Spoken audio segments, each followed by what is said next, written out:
please subscribe and don't forget to press the bell icon to get notified whenever we upload a new video.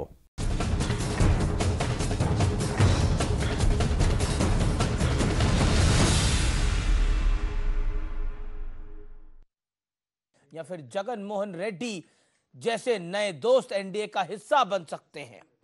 और साथ ही साथ क्या मोदी सरकार ने यह भी दिखा दिया है कि ब्लैकमेलिंग इस सरकार में नहीं चलेगी और 2-2 के मैसेज देने की कोशिश की है।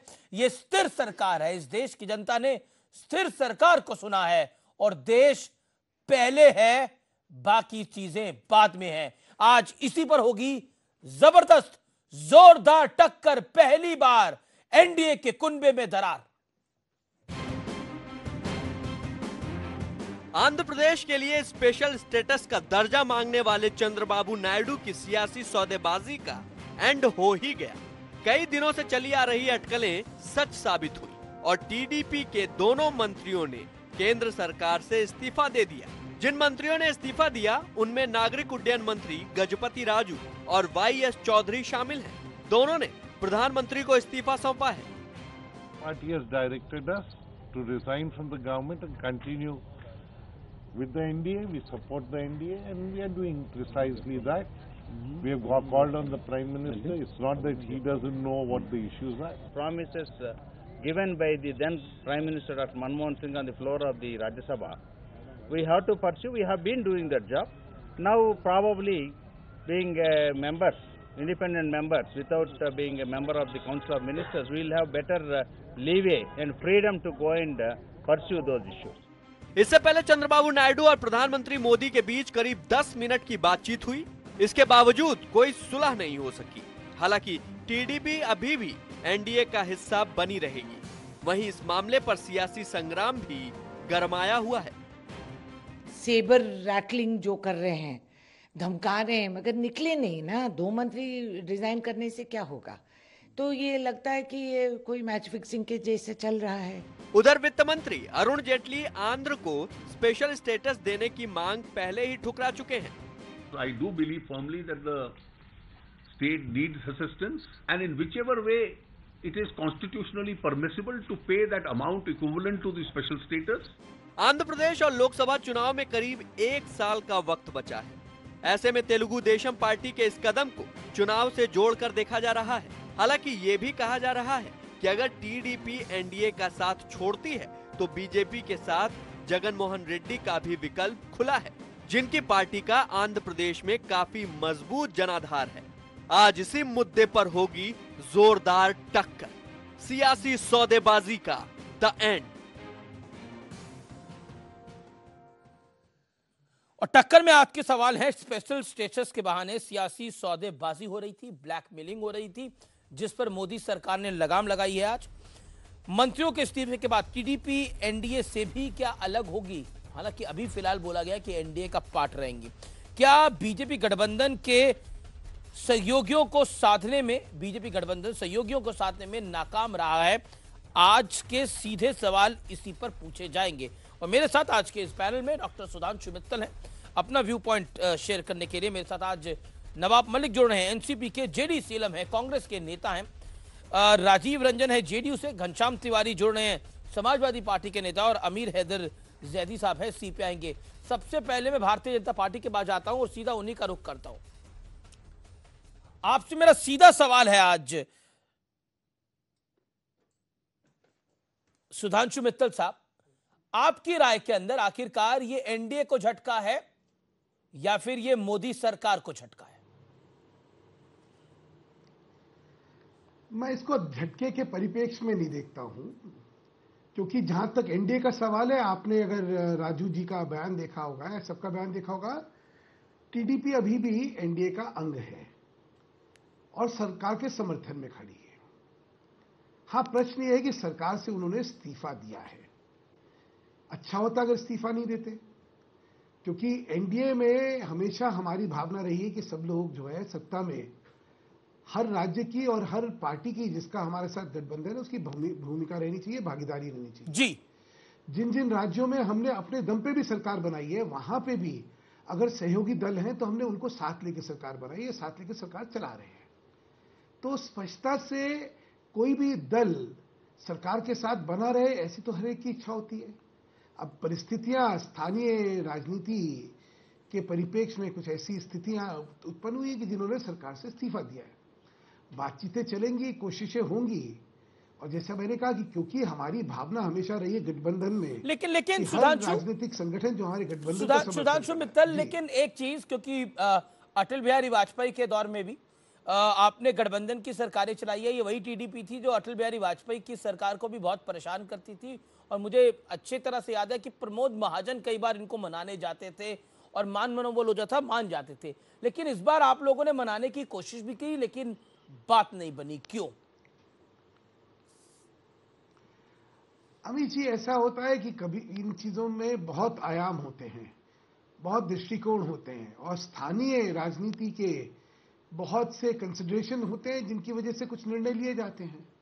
अब उन निर्णयों का यहाँ पे बैठ के उनका चीरा फाड़ी करना, उनका विश्लेषण करके सही या गलत की चर्चाएं करना, मुझे लगता है राजनीतिक परिप्रेक्ष्य में गठबंधन धर्म में ही उचित नहीं होगा जी। भाई, तो सिर्फ अभी भी क्योंकि वो एक अंग है, और नहीं, क्योंकि बीजेपी के कई नेता कह रहे हैं कि ब्लैकमेलिंग हो रही थी, ब्लैकमेलिंग को मोदी सरकार नहीं सहेगी। इसके मायने हम क्या समझे? और टीडीपी कह रही है कि चुनाव होने दीजिए, इस बार 2019 में बीजेपी की आंध्र में 0 सीटें आएंगी, उनके सांसद ये बात बोल रहे हैं। तो खट्टाई तो है, खटास तो है। होता यह है कि सुनिए, होता तो है स्वाभाविक तौर पे, अगर कोई इस्तीफे हुए हैं तो कहीं ना कहीं मतभेद तो है। अब मतभेद है या मनभेद है, ये तो समय बताएगा। मुझे लगता है मतभेद है, मनभेद होते तो ये एनडीए से भी अलग हो जाते। हाँ, मतभेदों में हर पक्ष की एक अपनी अपनी सीमाएं होती हैं।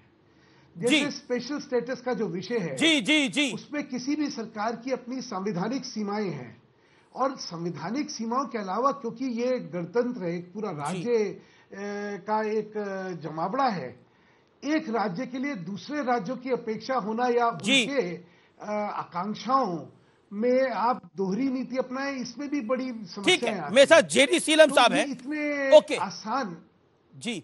मेरे साथ जेडी सीलम साहब जुड़ रहे हैं, जो कि कांग्रेस के नेता हैं, आंध्रा के ही हैं, अपना व्यू पॉइंट रखने के लिए। सीलम साहब, अंदर की बात आपको क्या दिखाई देती है? क्योंकि बीजेपी का एक धड़ा कह रहा है, एक धड़ा क्या, बीजेपी के प्रवक्ता कह रहे हैं कि ब्लैकमेलिंग जो है वो मोदी सरकार नहीं सह सकती, और टीडीपी के सांसद कह रहे हैं कि बीजेपी की इस बारी चुनाव में 2019 में आंध्र में एक भी सीट नहीं आएगी, 0 सीटें आएंगी, और जो उनके साथ जाएगा उसका भी वही हाल होगा। पहले माननीय सभी लोगों को मैं नमस्ते करता हूं। अमित जी, ये फैक्ट ये है, जब विभाजन अनिवार्य हो गया, जब विभाजन करते हुए आंध्रा का कैपिटल तेलंगाना में चले गया, इसलिए हमको कैपिटल नहीं था, जो हमारा रेवेन्यू डेफिसिट था, ये सेक्शन 46, 90, 94 के अलावा हमने उस दिन सरकार से मांग किया, देखिए ये हमको बहुत दिक्कत होगा।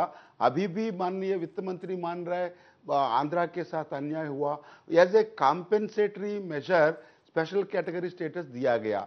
वो एक्ट में नहीं है बोल के बीजेपी भी बोल रहा है, एक्ट में नहीं चाहिए। 2003 में जो वाजपेयी जी ने उत्तराखंड को दिया, ऐसा ही दे देंगे बोल के उस दिन वादा किया, सब लोग मान लिया। हम ये मांग करते हैं, आप जो सभी नेता लोग, सभी पार्टियां जो सहमति से बनाया वो कानून को आप मर्यादा कीजिए, और जो स्पेशल कैटेगरी स्टेटस पार्लियामेंट में जो वादा किया उसको अमल कीजिए। 14 फाइनेंस कमीशन कभी भी कहा नहीं, जो चेयरमैन वाईवी रेड्डी और सदस्य मिस्टर सेन, वो दोनों ने कहा हम आंध्र प्रदेश को स्पेशल कैटेगरी देने के लिए मना नहीं किया, तो वो उल्लेख करना अनुचित होगा। आप क्या कहना चाह रहे हैं सीलम साहब? हियर मी आउट, आप क्या कहना चाह रहे हैं कि मौजूदा सरकार ने धोखा करा है, यानी एनडीए और बीजेपी की सरकार ने धोखा करा है? Mister Seelam, exactly okay, Sudhanshu Mittal, Congress का आरोप है कि आंध्रा के साथ आपने धोखा करा है, लेकिन सर मेरे फैक्ट जहां तक जाते हैं, अभी तक कितना पैसा आंध्रा को मिल चुका है सीलम साहब, इसकी जानकारी आप देंगे? क्योंकि आप आंध्रा से आते हैं। हम देंगे। हाँ, कितने पैसे मिल चुके हैं? सुनिए ना, अभी हम कांग्रेस पार्टी मांग कर रहा है स्पेशल कैटेगरी स्टेटस दीजिए, क्योंकि 3.5 साल से चंद्रबाबू नायडू ने वो भी गुमराह किया। ये अभी वो देखिए, अभी ये दोनों मेरा ख्याल में एक वो कर रहा है, मैच फिक्सिंग कर रहा है। सुधांशु मित्तल कांग्रेस कह रही है मैच फिक्सिंग कर रहा है और मोदी सरकार ने धोखा दिया आंध्रा के साथ। जवाब सुधांशु मित्तल का जवाब। Okay mister Seelam, hold on, let mister Mittal reply. BJP leader, okay Sudhanshu Mittal make your point. बिल्कुल धोखा है। अमीश जी, आपको विडंबना नहीं लगती है कि जो गुनाहगार है आज वही उंगली हम पे उठा रहे हैं? जब राज्यों का विभाजन हुआ था तो किसकी सरकार थी? मैं बोल रहा हूं, मैं आपके बीच में नहीं बोला, किसकी सरकार थी? इनकी सरकार थी। आपका तो दिल धड़क रहा था स्पेशल स्टेटस के लिए, क्यों नहीं ये यूपीए की सरकार ने स्पेशल स्टेटस दे दिया था? आज आप हमें संविधान की दुहाई देते हैं, आप हमें मानवता की दुहाई देते हैं।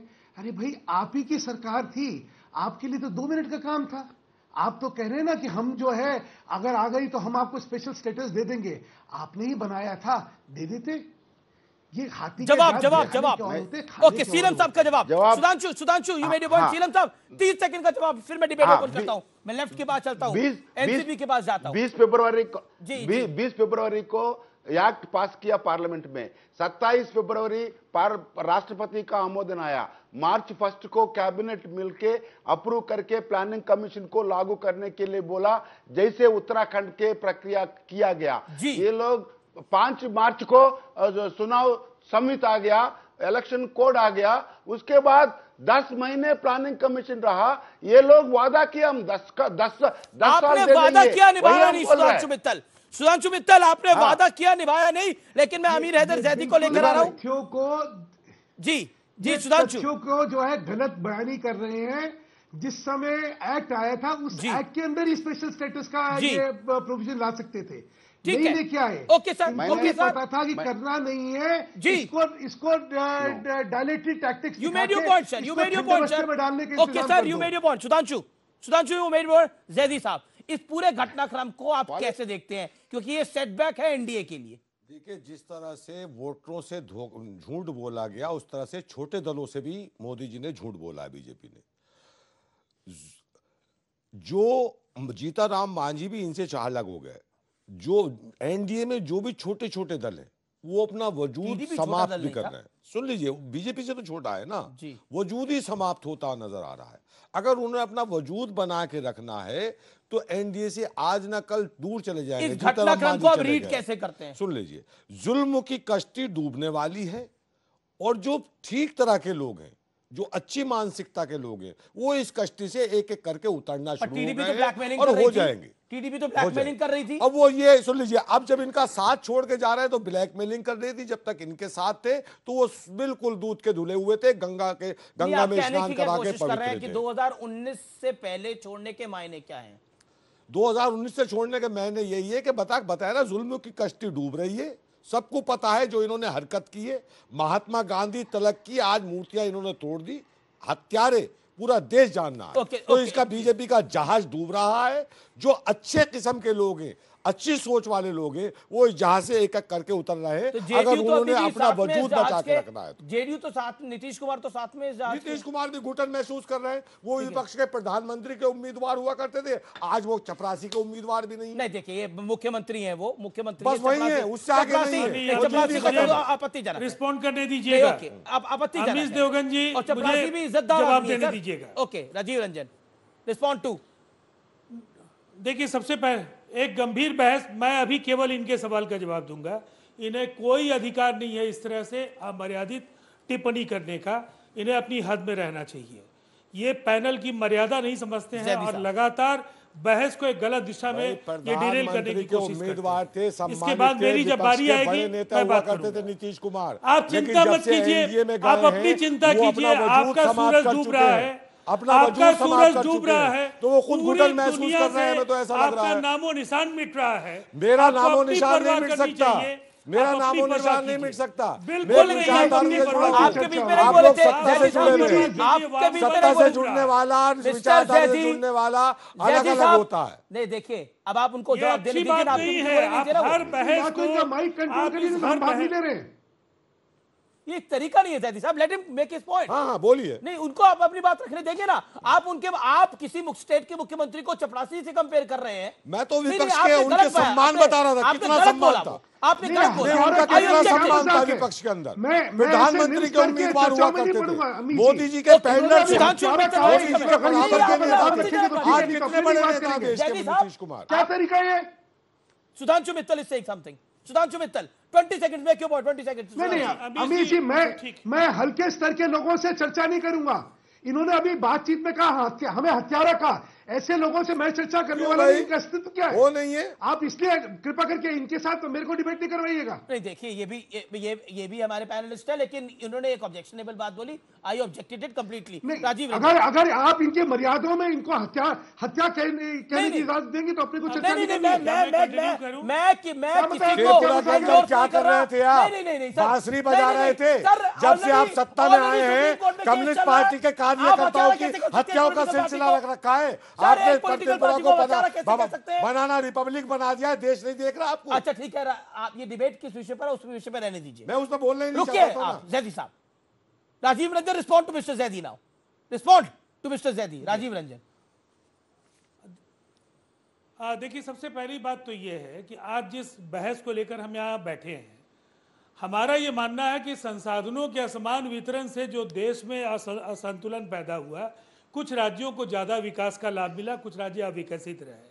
लेकिन जब 60 वर्षों तक कांग्रेस का शासन रहा है और योजना आयोग ने जो मानक बनाए, उन मानकों के आधार पर बिहार जैसे राज्यों को पिछड़ेपन की सौगात मिली। तो हमारा ये मानना है, पहले तो इससे पहले कांग्रेस को जिम्मेवारी लेनी चाहिए। एक नैतिक जिम्मेवारी कांग्रेस की है कि बिहार जैसे राज्यों पर गरीबी जबरन थोपी गई।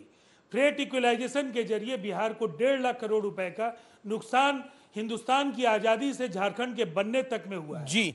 और बिहार की ओर से जो बिहार के विशेष राज्य के दर्जा का सवाल हम उठाते रहे, पर विपक्षी कह रहे हैं, पर जैदी साहब कह रहे हैं नीतीश कुमार को भी घुटन महसूस हो रही है एनडीए के अंदर। इनके पास ज्यादा जानकारी है थोड़ी। नहीं, नीतीश कुमार जी के वो डॉक्टर हैं या ये भविष्यवक्ता है, मैं नहीं जानता कि इनकी हैसियत क्या है। मैं इतना जानता हूं नीतीश कुमार जी लगातार एनडीए के साथ रहे हैं। बीच के कुछ वर्षों में हम बाहर आए और ये स्वाभाविक गठबंधन है। नीतीश कुमार जी की जो सोच और उनका जो चिंतन है, बिहार के 11 करोड़ लोगों की बेहतरी है और इसीलिए वो एनडीए में बहुत ही कंफर्टेबल हैं। और विशेष राज्य के दर्जा की मांग हमारी जारी रहेगी, लेकिन हमारा तरीका ब्लैकमेल करने का नहीं होगा, दबाव बनाने का। इस तरीके से हम चाहेंगे कि ये बहुदलीय लोकतंत्र है, हम अपनी बात संसद में रखेंगे।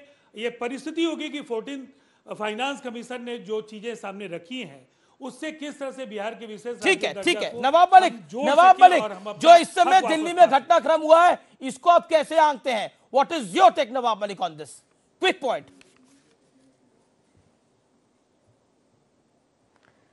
नहीं, देखिए, ये विशेष राज्य का दर्जा एक बहाना है। भारतीय जनता पार्टी की राजनीतिक इतिहास को आप देख लें तो अलग अलग राज्यों में अपनी पैड बनाने के लिए वहाँ के मजबूत दलों के साथ वो गठबंधन करते हैं, उनके कंधे पे सवार होकर अपनी कहीं ना कहीं ज़मीन बनाते हैं और कहीं ना कहीं उसी शक्ति को कमज़ोर करके उसे ख़त्म कर देते हैं। आज जो चंद्रबाबू जी ने किया है, यही 2009 में बीजू पटनायक जी भाप गए, वो भी निर्णय लेके अलग हुए थे। जहाँ पे लोग नहीं अलग हो पाए, शिवसेना जैसे दल की हालत क्या हो रही है आप देख रहे हैं। कर्नाटक में किस तरह से जनता दल के धड़ों को हड़प करके बीजेपी ने अपने पैर पसारे। अलग अलग राज्यों में यही परिस्थिति रही, हरियाणा में ऐसे ही रही। हमें लगता है चंद्रबाबू एक शातिर राजनीतिक हैं। उन्हें लग रहा था कि कहीं ना कहीं आने वाले दिनों में राजनीतिक तौर से भारतीय जनता पार्टी टीडीपी को कमज़ोर करेगी। एक स्पेशल स्टेटस के बहाने उन्होंने अपने आप को अलग किया है। जी। और जो पटनायक जी ने निर्णय लिया था, उसी दिशा में निर्णय चंद्रबाबू नायडू। सुधांशु मित्तल रिप्लाई, क्योंकि कई सारी बातें हुई, नीतीश कुमार का मन भी भांप लिया लेफ्ट के नेता ने। और नवाब मलिक कुछ नया विश्लेषण और परिभाषा दे रहे हैं कि आप लोगों के कंधे पे पहले कंधे पे चढ़ते हैं फिर उन्हीं को हटा देते हैं, यही भांप लिया चंद्रबाबू नायडू ने। अब नवाब साहब का पहले जवाब देता हूं। नवाब साहब, हमारे पास तो जेडी जनता दल के विघटन के बाद कौन आया कौन नहीं आया छोड़िए, कांग्रेस के जो मुख्यमंत्री हैं वो जेडीएस के थे, ये शायद आपको पता है या नहीं पता है। तो किसकी टूट से कौन कहां जाता है उसका कम से कम विश्लेषण ले लीजिए। जहां तक आपने नवीन पटनायक जी की बात करी, नवीन पटनायक जी हमारी सरकार के अंग थे और रहे आखिर तक। 2009 में हमारा उनसे हुआ, 2009 में हम लोग सरकार में नहीं थे, तो अलग अलग दल अपने अपने अलग हुए। आप भी तो कांग्रेस के साथ कभी मिलते, कभी अलग हो जाते, कभी हमें समर्थन दे देते, कभी कांग्रेस के पास चले जाते। तो कृपा करके अपनी राजनीतिक सोच को हम पे तो ना डालिए। जहां तक बात यह है कि हम लोग जो है अपना विस्तार करते हैं, किसी राजनीतिक दल आपको मिला है जो अपना विस्तार नहीं करना चाहता? हर राजनीतिक दल अपना विस्तार करता है। अच्छा, हम लोग जो है आंध्रा में हमारा कितना अस्तित्व है कितना नहीं अस्तित्व है सबको पता है। वहां पे प्रमुख दल जो है टीडीपी है, ये हमने स्वीकारा हुआ है। इसीलिए चाहे विधानसभा हो चाहे लोकसभा हो, उन्हीं के नेतृत्व में वो लड़ा जाता है। तो मुझे जो आप बात कह रहे हैं उस बात में ना तो तर्क है ना सत्यता है, और अपने मन की कुंठाएं अपनी आकांक्षाओं को हम पे थोप के हमारा उल्लास करने की कोशिश करें, वो आप ही में पड़ रही है। कृपा करके राजनीतिक विश्लेषण करते समय तर्क संगत होना चाहिए। तर्क स्पष्ट है कि मैंने फिर कहा था कि स्थानीय राजनीतिक परिस्थितियां और उनका परिप्रेक्ष्य, उसके चलते तहत राजनीतिक दल अपने अपने फैसले लेते हैं। उनके कारण क्या बताए जाते हैं और कारण क्या होते हैं। जवाब घनश्याम तिवारी कुछ कहना चाह रहे हैं। घनश्याम तिवारी समाजवादी पार्टी के कुछ कहना चाह रहे हैं। Ghanshyam Tiwari, over to you, respond what Sudhanshu Mittal said and what is your take. Amish ji देखिए Nawab Malik, let Ghanshyam Tiwari come and respond. Ghanshyam Tiwari अभी तक डिबेट में आए नहीं है, let him make his point. Ghanshyam, ये जवाब बड़ा साधारण सा। बिहार से उदाहरण लीजिए, बिहार में विशेष राज्य के दर्जे को लेकर के जो राजीव रंजन जी ने कहा वो अधूरा सत्य है। इन्होंने अगर दबाव डालने की बात कहते हैं तो पूरा बिहार एकजुट हुआ था दिल्ली में, और केंद्र की सरकार से विशेष राज्य का दर्जा मांगा गया था। उसमें सभी दल साथ में थे, आज भी सभी दल साथ में थे। ये जो अधूरा सत्य है वो ये है कि जो बिहार की सरकार है वहां पर भारतीय जनता पार्टी और जनता दल यूनाइटेड, नीतीश कुमार और सुशील मोदी, सारे लोग विशेष राज्य के दर्जा के चैंपियन हैं, लेकिन आज इनकी जुबान नहीं खुल रही है नरेंद्र मोदी जी के से ये मांगने में। एक छोटी सी चीज नीतीश कुमार जी ने नरेंद्र मोदी जी से मांगी थी पटना यूनिवर्सिटी में, तो उसमें उनका अपमान कर दिया गया। बीच में मत बोलिए कृपया। दूसरी चीज कि विशेष राज्य का दर्जा आंध्र प्रदेश को कहा गया था, प्रधानमंत्री ने जैसे विशेष राज्य के दर्जा के ऊपर प्रधानमंत्री ने पटना बिहार में बयान दिया था, वैसे ही उन्होंने आंध्र प्रदेश में बयान दिया था, वादा किया था विशेष राज्य का दर्जा देंगे। हमारा चैलेंज ये है, आज देश की राजनीति का चैलेंज ये है कि हमारे प्रधानमंत्री जो बोलते हैं उसमें न वो खुद यकीन करते हैं, न उनकी पार्टी यकीन करती है, न उनके साथ के गठबंधन वाले दल यकीन करते हैं। अभी जनता दल यूनाइटेड नया गठबंधन का पार्टनर बना है, जिसमें इनको पता ही नहीं है कि सिद्धांत में गठबंधन बना है और किस सिद्धांत में टिका रहेगा। तो ये विशेष राज्य का दर्जा सिद्धांत है, अवसरवादिता ही इकलौता सिद्धांत है। आज जो रंजन जी ने कहा वो दिखाता है ये अवसरवादिता। और वो अगर बीच में बोल रहे हैं वो एक अच्छे प्रवक्ता है, लेकिन अगर वो बीच में बोल रहे हैं तो वो अपना अधूरा सत्य छुपाने के लिए बोल रहे हैं। ठीक है घनश्याम, लेकिन डिबेट बिहार पर नहीं है। इंटरेस्टिंग बात यह है कि आपने बिहार को टारगेट करा, आपने नीतीश कुमार को टारगेट करा, आपने जेडीयू को टारगेट करा, लेकिन डिबेट आंध्र प्रदेश पर है। डिबेट है एनडीए का एक घटक टूट गया है, राज्य के दर्जे के बारे में आप अपना पुराना हिसाब रखते चुप्ता कर रहे हैं। चैलेंज ये है, हमारे देश का चैलेंज ये है कि हमारे प्रधानमंत्री को यकीन है, ना उनकी पार्टी को यकीन है, ना उनके घटक दलों को यकीन है। ठीक है, आप पे यकीन नहीं है सुधांशु मित्तल, आप ही के पास आऊंगा। आप पर यकीन नहीं है, घनश्याम तिवारी कह रहे हैं। एक जवाब, मैं अमीश जी एक कहावत में सुनते आया था कि बेगानी शादी में अब्दुल्ला दीवाना जी। आज घनश्याम जी क्या क्या बातें करें मुझे समझ में आया। घनश्याम जी का लोकस स्टैंडर्ड जिसको शब्द होता है ना, उनका क्या है इसमें मुझे ही नहीं समझ आया। अपने घर को देखे भाई, अभी कभी आपको नहीं समझ में आएगा। एक गूंगी बहरी सरकार को कभी अलग, मैं बोल रहा हूं, देखिए मैं आपके बीच में समझ में नहीं आता। थोड़ा तहजीब रखे, थोड़ा तहजीब रखे, मैं आपके बीच में नहीं बोलता हूं। मैं आपके बीच में नहीं बोलता हूं और आपको मेरे बीच में बोलने का कोई हक नहीं है। आपने जो अपनी बातें की, मुझे अपनी बात रखने का हक है। स्पष्टता से आज भाजपा के साथ आप मिलने को लग रहे हैं, भाजपा आपका समर्थन दे रही है, राज्यसभा में आप उनका समर्थन कर रहे हैं, आप एक दिन गाली देते हैं, दूसरे दिन साथ में जाते हैं। ये राजनीति आपको मुबारक हो। और ये राजनीति करने वाले आज यहाँ पे आके भाषण दे, उंगलियां हम पे दिखाए। भैया जब उंगली दिखाते तो 3 उंगलियां आप पे, 4 उंगलियां आप पे जाती है, याद रखिएगा। तो इसलिए मुझे एक बार अमित जी, मेरे को आपसे एक ऑब्जेक्शन है जी। मैं अपनी बात तो कर लो भाई। मुझे अमित जी आपसे एक निवेदन है। देखिए आपको पैनलिस्ट में जिनकी लोकल स्टैंड आई हो, उनको अगर लाना होगा तो सार्थक डिबेट होता है। सपा की क्या लोकल स्टैंड आई है? कांग्रेस की समझ आती है, नेशनल पार्टी है, झूठ बोलते रहिए, आपकी लोकल स्टैंड आई है और इनका क्या, इनका नहीं, सुधांशु पार्टी के साथ चर्चा करवाएं।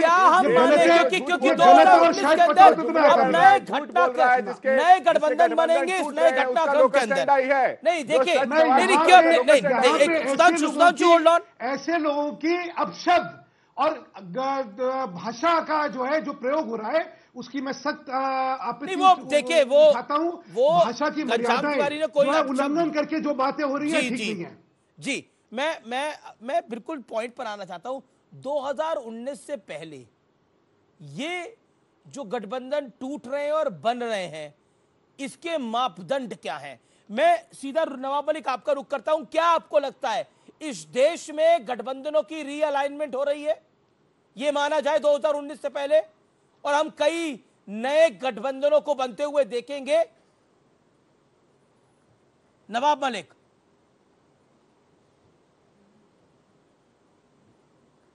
देखिए, पहले तो मैं सुधांशु मित्तल जी के एक सवाल का जवाब दे दूं। सिद्धारमैया ये दल बदल करके कांग्रेस में गए, लेकिन जो कर्नाटक की भारतीय जनता पार्टी है, वो जो पटेल जी का जो गुट था जनता दल वाला, वो पूरा हड़प लिया होता। आप दल बदलना और दलों को ही हड़प लेना, ये खेल भारतीय जनता पार्टी का है। आप शायद अतीत में जाकर देखें, जहां तक गठबंधन तो फिर ये तो उनकी पॉलिटिकल, ये उनकी पॉलिटिकल स्ट्रक्चरिंग हो सकती है। नहीं, ये पॉलिटिकल उनकी रणनीति हो सकती है। अब आप जो अगर कोई दल इनमें आके मिलने को तैयार हो रहा है, इसमें बीजेपी की क्या गलती? इसमें तो गलती विरोधियों की है। उनके पास कोई क्यों नहीं जा रहा? एनसीपी के पास कोई क्यों नहीं आता? नहीं, जवाब दीजिए ना। नहीं, जब जरा सुनिए। ऐसा है, जब चंद्रा बाबू भाग गए इसीलिए तो दूरी बना रहे हैं, जब नवीन जी भाग गए तो इसीलिए तो दूरी बना रहे हैं। पर ये क्या नूरा कुश्ती है सर? शिवसेना वो एनडीए में है, अकाली दल बाकी है, स्वाभिमान शेतकरी संगठन भाग गया। दोनों मंत्रियों के इस्तीफे पड़े क्या? आपने दोनों मंत्रियों के इस्तीफे पड़े? उन इस्तीफों में लिखा है नरेंद्र मोदी जी आपके साथ काम करने में बहुत अच्छा लगा, घोषित होने आपके साथ काम करने में बहुत अच्छा लगा, बहुत अच्छी गाइडेंस मिली, फिलहाल हम इस्तीफा देते हैं। ऐसा नहीं लग रहा था नाराजगी का इस्तीफा है। बड़ी बात तो ये है, क्या ये नूरा कुश्ती तो नहीं है आप लोगों को दिखाने के लिए? बड़ी बात ये है सर। नहीं, अमीश जी, चुनाव घोषित होने दीजिए, अभी तो दरार पैदा हुई है जी। इस तरह से भगदड़ मच जाएगी। जो 31 दलों का गठबंधन था, उसमें से कोई टिकने वाला नहीं। चुनाव घोषित होने दीजिए जी। अकाली दल भी भाग जाएगा, शिवसेना भी भाग जाएगी। मांझी जी तो चले गए और चले गए। हमें लगता है कि नीतीश कुमार जी का चुनाव अगर डिक्लेयर हो जाए तो उनका दल ही कितने बड़े पैमाने पर टूट जाएगा, आप देखिएगा। ठीक है, आप कह रहे हैं उनका दल। Okay, Rajiv Ranjan wants to say something, then I go to Congress. Okay, Rajiv Ranjan, make your point. सबसे पहली बात तो है कि आप शायद जनता दल यूनाइटेड की ताकत बिहार में नहीं जानते हैं। नीतीश कुमार जी का चेहरा जिस अलायंस में रहा, उस अलायंस ने बिहार के चुनाव जीते हैं। और बिहार ही नहीं, देश में नीतीश कुमार जी उन चंद राजनेताओं में एक हैं जिनका नाम भरोसे के प्रतीक के तौर पर, विश्वसनीयता के प्रतीक के तौर पर लिया जाता है, नवाब मलिक साहब। और मैं एक बात आपको जो कहना चाहता हूँ, बहुत हल्के कंप्रोमाइजेस करने का, राजीव जी 2004 में और बच्चों के एनडीए की सरकार थी, चुनाव हुआ था नवाब मलिक साहब। बिहार में लालू मुझे बोल लेने दीजिए, आप सीनियर पॉलिटिशियन हैं। बीजेपी और जेडीयू के गठबंधन का सफाया हुआ था कि नहीं? एक मिनट सुन लीजिए ना, आप अपनी पार्टी की बात बताइए ना। चुनाव के नतीजे मलिक साहब, आप अपनी पार्टी की बात बताइए। मलिक साहब, आप अपनी पार्टी की बात बताइए। मुझे अपनी बात कंक्लूड करने दिए। आप इतने सीनियर पॉलिटिशियन हैं, मैं बस इतना कहना चाहता हूं, हमारे सवालों को हल करने का हमारा एक अलग तरीका है। हम बहुत ओछे तरीके से राजनीति नहीं कर सकते हैं जी। ये नीतीश कुमार जी ने देश को बार बार बताया। ठीक है, हमारी मांग लेकिन है, सबके लेकिन हम अपनी टारगेट मांगों पर कायम रह करके जी दूसरे तरीके जी से आएंगे। नहीं नहीं, सबके टारगेट पर नरेंद्र मोदी है, बीजेपी है और 2019 है। मैं जैदी साहब आपके पास आता हूं, आपके हाथ से तो अभी ताजा ताजा त्रिपुरा निकला है और आप उसके सदमे में और गम में भी है, निश्चित तौर पर होंगे। लेकिन क्या आपको लगता है कि ये चीज, ये जो घटनाक्रम हुआ है, यह आपको आपके चेहरे पे थोड़ी मुस्कुराहट लेकर आ रहा है? देखिए, प्रजातंत्र में सर लोकतंत्र प्रजातंत्र में सर अब प्रजा नहीं रही ना राजा रहे, तो इसलिए लोकतंत्र हो गया ना सर, लोगों का प्रजातंत्र होता है। तंत्र। प्रजा की जहां सरकार होती है वो प्रजातंत्र होता है। देश में जितने पृथकतावादी संगठन हैं वो सब बीजेपी के साथ हैं और साथ रहेंगे, लेकिन जो मुख्य धारा की पार्टियां हैं वो वहां घुटन महसूस कर रही हैं और वो अलग होना चाहते हैं, क्योंकि विचारधारा की दो ध्रुव हैं। रही नीतीश कुमार जी की बात, वो कह रहे हैं सृजन घोटाले के सामने ना आए। कुमार पर डिबेट नहीं, सुन लीजिए, सृजन घोटाले पे डिबेट नहीं, इसलिए आप वो वहां इधर बने उधर की बात क्यों करते हो? मैंने तो पूछा, ये टीडीपी का गठबंधन तोड़ना, सरकार से बाहर निकलना आपके लिए राहत की खबर है? बताइए सर। सुन लीजिए, इस बुरे दौर में, इस सदमे के दौर में, सुन लीजिए, झूठ निराशाजनक दौर में आपके लिए ये एक टीडीपी की बात नहीं, ये सवाल का जवाब ऑल इंडिया के परिप्रेक्ष्य में आपको देखना पड़ेगा। ऑल इंडिया के परिप्रेक्ष्य में पूछ रहा हूं आपसे, बताइए ना, उसमें देखना पड़ेगा। 10 सेकंड में बताइए। मोदी जी ने जिनसे वादे किए, जो उनके साथ संगठन जुड़े हुए, पार्टियां जुड़ी, ये पहले बात जुड़े हुए, वो नहीं निभाए।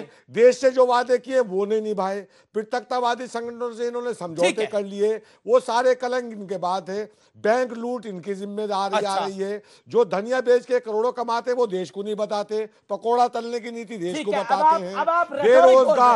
बेरोजगार जगह जगह धरना प्रदर्शन कर रहे हैं। तो ये सब इनके सब सामने, देश के सामने, तो देश को ये फैसला करना, राजीव कुछ जितने भ्रष्टाचारी हैं वो गंगा दुला के ही अपने यहाँ शामिल कर लेते हैं, बाद में जब जाते हैं तो उन्हें कह देते हैं ये ऐसा है। सृजन घोटाले को छिपाना है, इसलिए नीतीश कुमार को मोदी जी के साथ रहना है। सृजन घोटाले आपको शायद पता नहीं है, नीतीश कुमार जी से सबक लीजिए। आप नीतीश कुमार जी को शायद नहीं जानते। नीतीश कुमार जी ने सृजन के बारे में जब जानकारी मिली, उन्होंने तुरंत आदेश दिए, और जब ये मालूम हुआ पूरे मसले का, मेरी पूरी बात सुनिए, आप बदतमीजी करते हैं, हर समय बदतमीजी आप करते हैं। नहीं बोल रहा भाई, आपको नीतीश कुमार जी से क्या, आपके बिहार में कोई आधार बचा है क्या बचा हुआ है आपका आधार? था जब आपकी सरकार गिर रही थी तो मेरे ही विधायक ने बचाया था, मेरे ही विधायक ने बचाया था। आपका सूरज, मेरी वजह से आप वहां मौजूद हैं, मैं जान गया हूँ। साम्यवाद का सूरज डूब गया। साम्यवाद का सूरज कभी नहीं डूबता है। के लिए अब लोगों को बुलाइए, मातमपुरसी के लिए अब चीन और रसा भी नहीं बचे। नहीं करता हूँ, खत्म हो गया। आपकी सरकार डूब रही थी, नॉर्थ कोरिया के विधायक ने बचाया था। आपको एहसानमंद होना चाहिए। नॉर्थ कोरिया के तानाशाह के आदर से आप सत्ता में दुनिया के तानाशाहों को आप अलग हुए थे। जेडी सीरम साहब मैं आपका रुख कर रहा हूं। गलतफहमी के शिकार मत रहिए, ये दफन हो जाइएगा इतिहास में। ठीक है सीरम साहब, आप बोलेंगे आंध्रा में बिहार कैसे आ गया, लेकिन मैं आपसे बड़ा सटीक सवाल पूछता हूं। कांग्रेस की हालत आंध्रा में बहुत खराब है, इस मुद्दे से आपको थोड़ी ऑक्सीजन मिल रही है, या फिर हम ये माने आपके लिए कोई ऑक्सीजन नहीं है? अगर ऑक्सीजन है तो जगनमोहन रेड्डी के लिए है, आपके लिए कोई ऑक्सीजन नहीं है। You are nowhere. No Amish ji, Amish ji, ये ऑक्सीजन के लिए नहीं है, ये फाइट है। जो भी वादा किया, कानून में जो लिखा गया उसको लागू करने के लिए, और जो बीजेपी ने 5 साल नहीं है, आंध्र प्रदेश का हित में 10 साल देना चाहिए बोल के बोला। चंद्रबाबू नायडू ने 15 साल मांगा। हमने बोला कम से कम जो 5 साल वादा किया वो पूरा कीजिए, और 14 फाइनेंस कमीशन का बहाना इधर अन्वय नहीं होता मान्यवर, क्योंकि वो विशेष प्रक्रिया में वो आश्वासन दिया गया, और जो वो एक्ट के अलावा ये विशेष दर्जा दिया गया।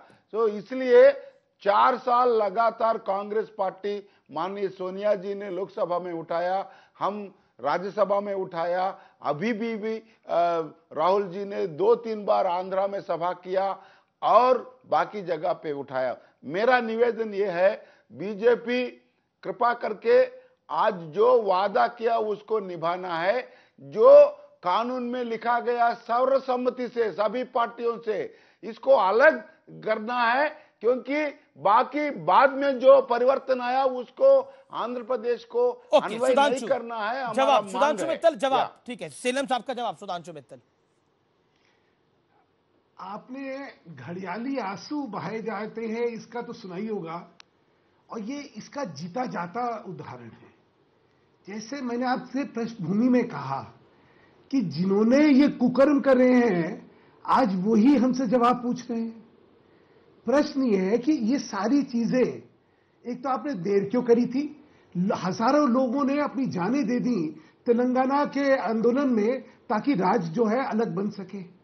तब आखिर में राजनीतिक जब चुनाव आ गए तब आपको याद आया। 5 साल तक तो आपको याद नहीं आया कि यहां राज दिया जा सकता है। फिर जानबूझ के गुच्ची छोड़ दी उसके अंदर। देखिए, ये राजनीति आपको करनी है, आप करते रहिए। विशेष दर्जे का मामले में आपने अरुण जेटली का आज बयान सुना। उन्होंने कहा जितना भी कानून के तत्वाधीन हम आर्थिक उसमें कर सकते हैं हम देंगे, लेकिन सारे कारणों को देखते हुए विशेष राज्य के दर्जा देने में दिक्कत है।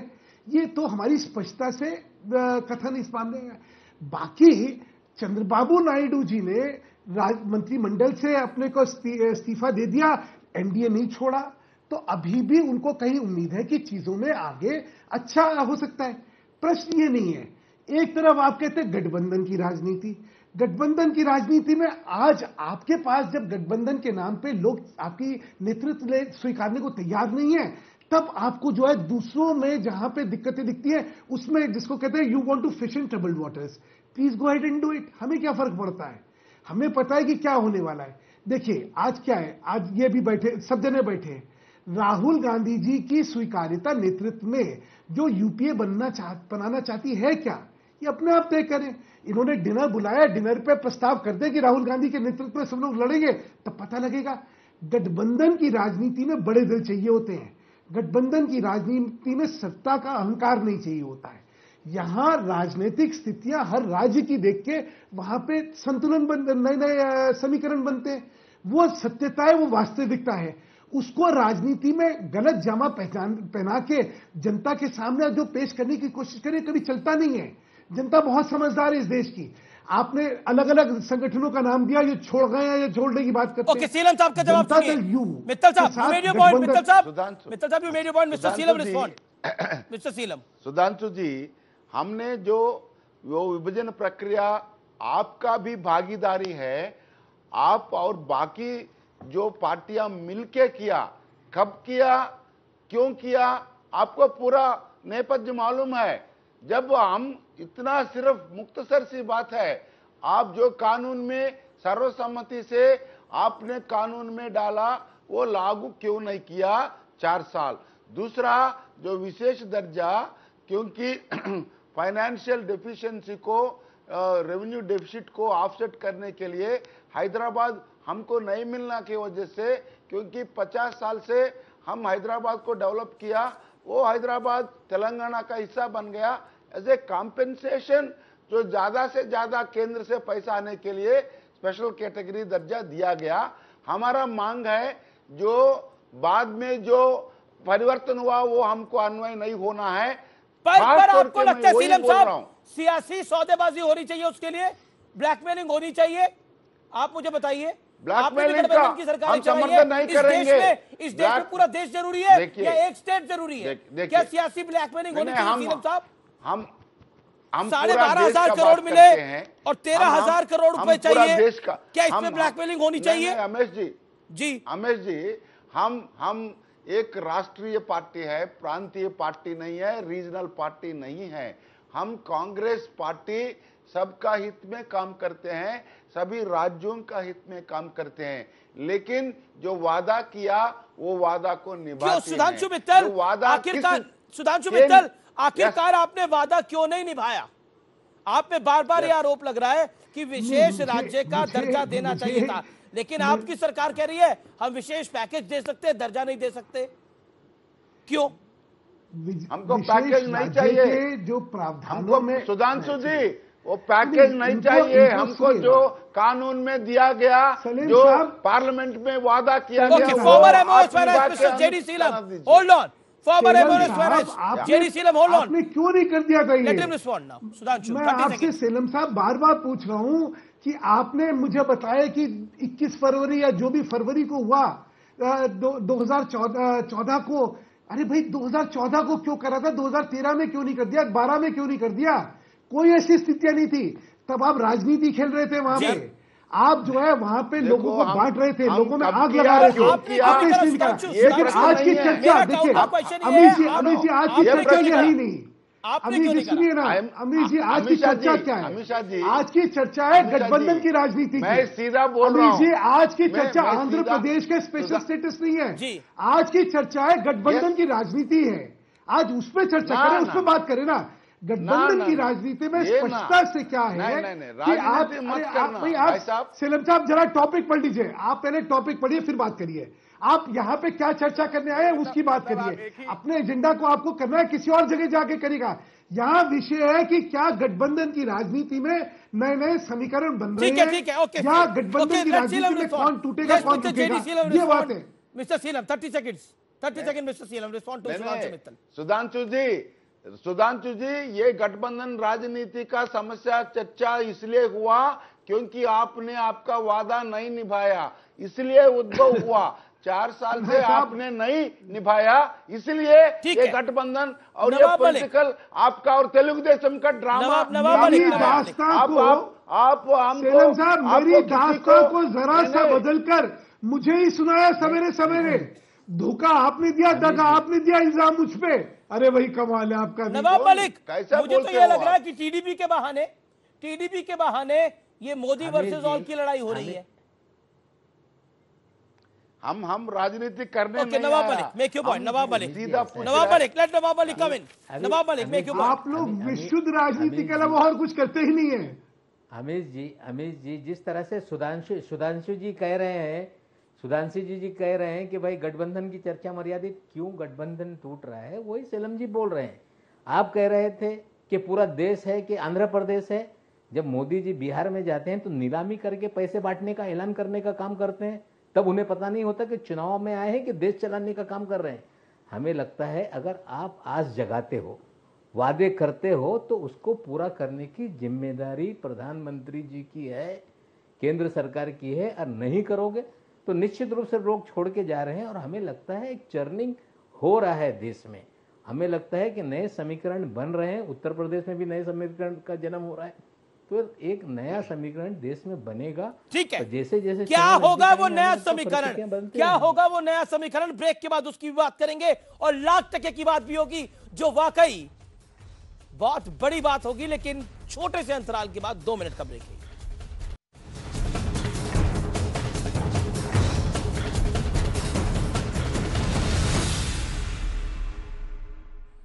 अब देखिए टक्कर में आज हम बात कर रहे हैं क्या इस देश में नए समीकरण बनेंगे। लेकिन अब $1,00,000 की बात, और $1,00,000 की बात ये कहती है कि अटल बिहारी वाजपेयी की सरकार के दौरान भी चंद्रबाबू नायडू आंध्र के मुख्यमंत्री थे और एनडीए के बड़े सहयोगी दल भी थे।